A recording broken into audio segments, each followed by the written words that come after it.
clinically made and produced products can generally be said to be more reliable, and because they are more synthetic and produced by humankind, unlike plant medicine, they can be taken to Mars more easily, if you know what I mean. But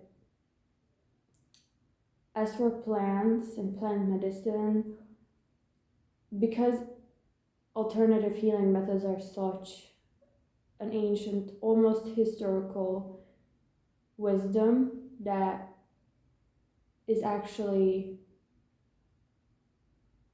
science, is scientific and researched. Um, the way that these methods work always work in alignment with the human body and the consciousness of the body, and all of these methods work capitalizing on the human system as a whole.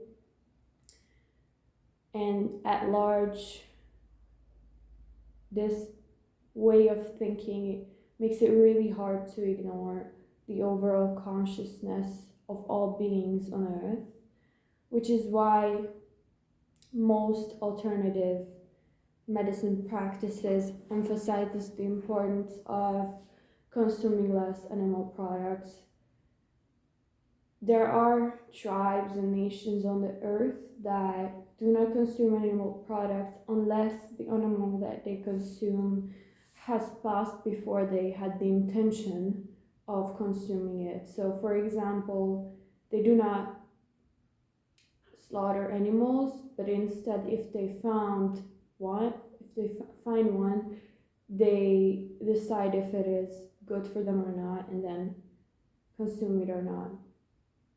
So it is not always a black and white approach to nutrition either, but rather I would say it is an open-minded technique of adjusting the body to the environment and learning about the environment to make slight adjustments with it and through it.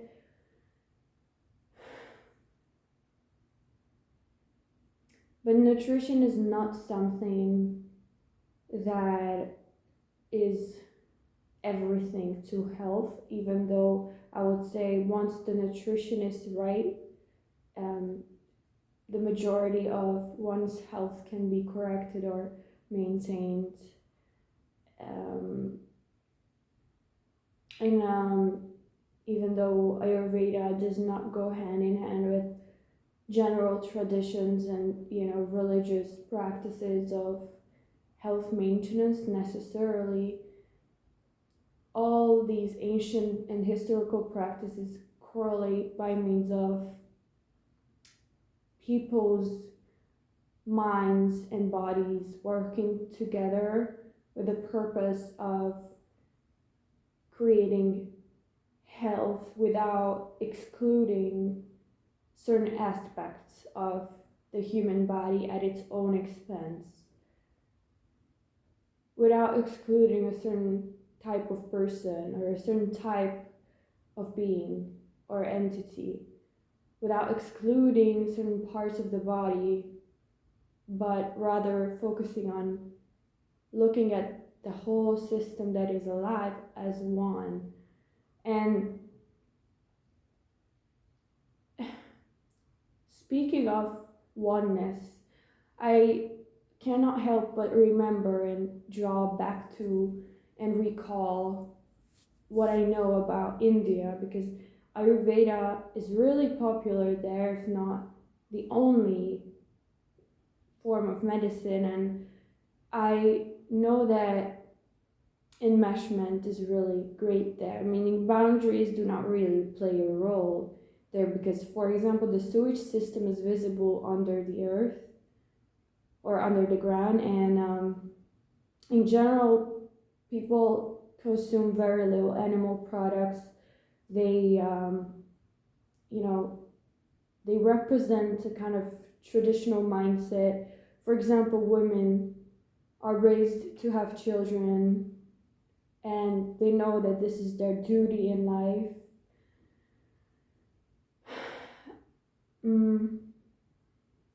The reason I mentioned this part of the world again is because India is one of those places that capitalizes on oneness, and this also has a shadow side.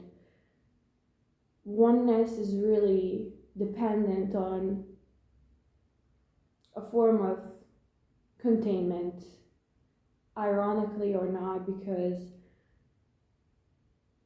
inside the system, the boundaries between parts of that system can be less prevalent, less obvious, less clear at times. But without external protection to the system at large, that oneness is not, it's almost like non-existent. So I just want to emphasize that the shadow side of the oneness mindset, or believing that all is one that kind of tends to make people lack or lose a sense of self and boundaries. But this is the main reason I kind of stopped studying Ayurveda, for example. And I will keep going as to why I chose that. But basically, the one condition to oneness is that when we talk about one entity, we look at it objectively from an external perspective. And when you remove that, it isn't until then that you realize you are one with the system because you have a connection to it. But it is because you are looking at the one system that you're looking at externally that you can detach from it in the first place. And so looking at the system from within, you have a completely different perspective. Obviously, you are a subjective being in that system as the observer of the internal system and the external system that is outside of it. Now, it takes a special type of perception to realize that you are one with something that is physically different or distant from you or separated in some way. But sometimes the way people start enforcing or establishing or asserting boundaries happens by them first and foremost setting boundaries with themselves, especially in an individualist world where we have many choices on a daily basis and we get to make those decisions quickly. And inevitably we come across things that we either get to say no or yes to on a grand scale. So if we lack boundaries and the consciousness of why we have those boundaries, we eventually will make ourselves end up in a different place than where we intended to be in the first place. Speaking of such philosophical questions, I just want to remind everyone that failure is always an option, as Elon Musk once said, because if it is not, then things might not progress. They might even go backwards. And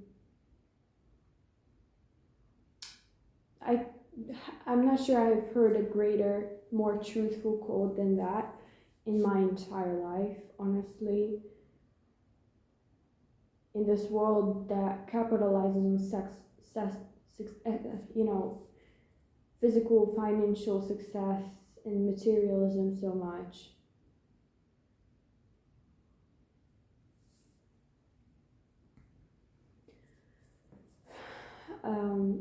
so a person sometimes can realize that because failure is an option, death is always an option. And indeed, it is possible that they will not wake up the next morning. And, it is not that they did not trust themselves that that could happen, or they didn't have the confidence in something greater than themselves as the reason of why they didn't wake up the next morning, but rather that their consciousness became one with the consciousness of all, which some call God, Source, the universe, whatever you want to call it. So basically one entity that is above all and oneness.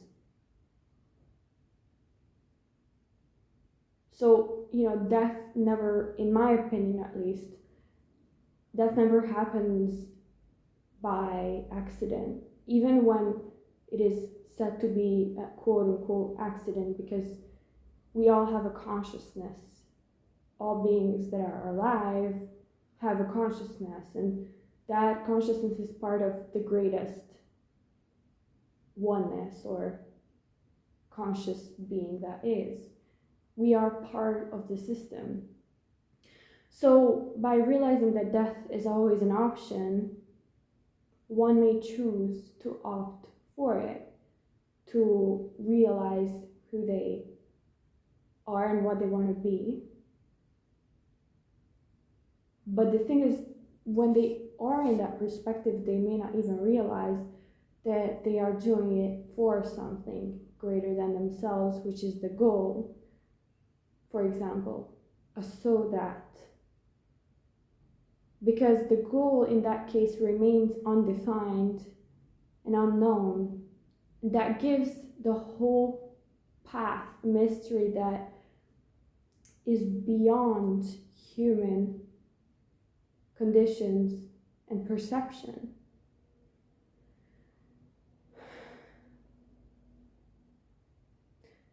When the heart and the mind are aligned, there is no need to have clarity of the vision necessarily. Even having a goal, one can only get to it if they focus on the obstacles before it.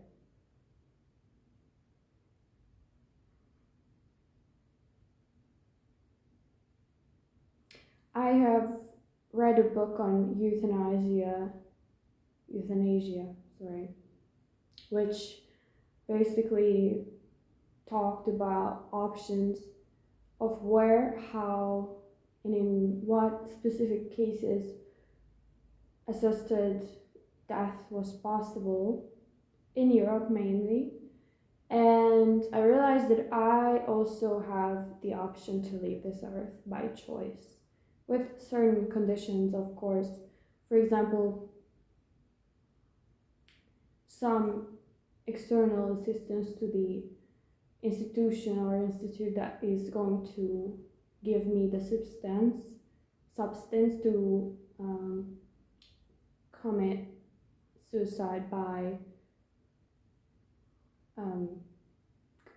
like in company, so I cannot go alone, I think, to any of these places. But it maybe maybe in the US, for example, or maybe certain parts of Europe, if you have a terminal illness, the conditions are less strict, so they do not require you to bring family or friends or send descriptions of illnesses that you have, or even pay a certain fee. So, this is an option for an amount of people that may not even be aware of it. The reason I'm talking about endings, the reason I'm talking about consciousness that is divine, and one, and systematic, it's because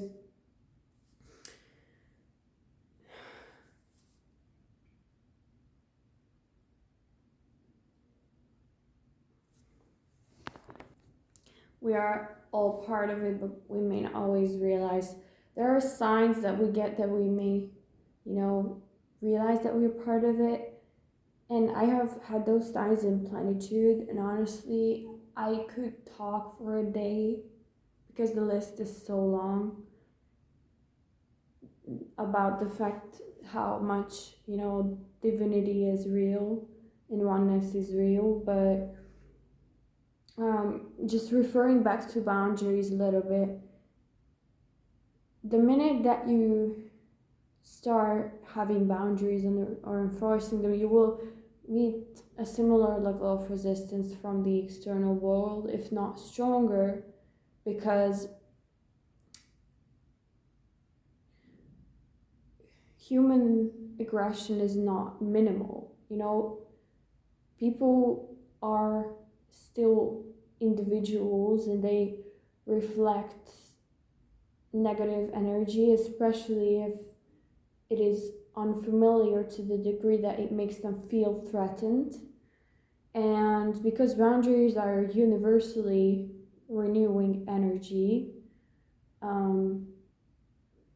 they boundaries, they tend to scare people, people specifically who are attached to a lack of having those boundaries, because they have been, for example, raised without them. Now, we all lack boundaries to a certain degree, but without bulldozing internal parts of ourselves, we can somehow enforce our boundaries with the external world first. If the external world is trusting and receptive and workable. But if we cannot have a conversation with the external world, so to speak, then trust becomes harder to establish. And then, survival mode takes over. And then we will, be made to feel as though we are an island to ourselves. And it is only then that we will say to ourselves, I would rather be alone than lonely in company. But the thing is that who wants to be that way? And for feminism, even, because feminism is also a subcultural thing of individualism, in my opinion. So feminism has come only after capitalism has come into existence for a very good reason, which is that couples basically became separated, and the family unit also broke apart because of feminism. And so individualism could take place.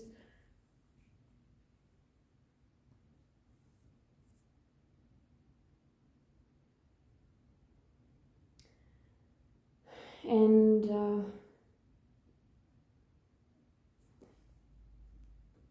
we do not always do things because we love to do them. We just know that we have a higher duty or responsibility to do them. And sometimes that is the only thing that we can focus on. It is not even because there is joy in the process, in the moment, at that point in time, but rather because the process still involves some level of bliss. And it is something to depend on rather than just a dependent thing or entity on us. Like it is not our responsibility to sustain its existence, the blissful path that is, but rather the path is there anyway. We just get to choose to be on it or not. So, because I have been thinking about failing in life. I both started studying naturopathy a few years ago and I also stopped. And I stopped because the whole idea of getting a degree or diploma of naturopathy seemed contradictory to what the Western sense and definition of success even is. You have online gurus these days who talk about making money, and they tend to be super successful. And so you are what you attract. And I know that there is an ancient wisdom to Ayurveda and alternative medicine, and I actually trust that a bit more than anything else. But since plant medicine has been changing so much in the past years and decades, I have kind of lost trust in the, in that aspect of the whole alternative medicine thing, even though looking at the human body as one whole is almost like a universe in itself is already very opening to the average Western person if they really want to take their health into their hands. But I just didn't like the idea of having to study Western medicine first to such large percentage that it is way greater than how much medicine students today get to study about naturopathy and Ayurveda. I also say this as someone whose father has a doctorate degree in actual medicine. And, I know what I'm talking about when I talk about Western modern medicine and big pharma. So I know what the system operates based on. I know the pendulums in it, they're not unfamiliar to me. At one point as a child, I remember I wanted to become a vet myself, so an animal doctor basically, like my father, and having studied medicine, but it's never too late to chase your dreams, but we do not always have all the resources that we need, economically speaking, to achieve a certain goal, and that's okay. But one thing about Ayurveda really got me, though, it is that because it takes the whole entity or being or system seriously and does not abandon it much. Ayurvedic and naturopathic doctors tend to turn to the patient differently. They tend to listen to the patient differently. They tend to kind of, attach themselves, but without too much emotional infatuation. They tend to remain detached enough that they still can, maintain that patient-doctor dynamic, but they also get involved, I think, in my opinion, a little bit more than Western doctors in general. So, general doctors, many doctors who studied medicine at school choose to alternate to a route of alternative and holistic medicine, and I really respect that because they are, in my opinion, the people who make sure that Ayurveda and alternative medicine do not die out, because people respect pendulums the most, and the current pendulum of healthcare in the West is modern medicine. You know what I'm talking about. So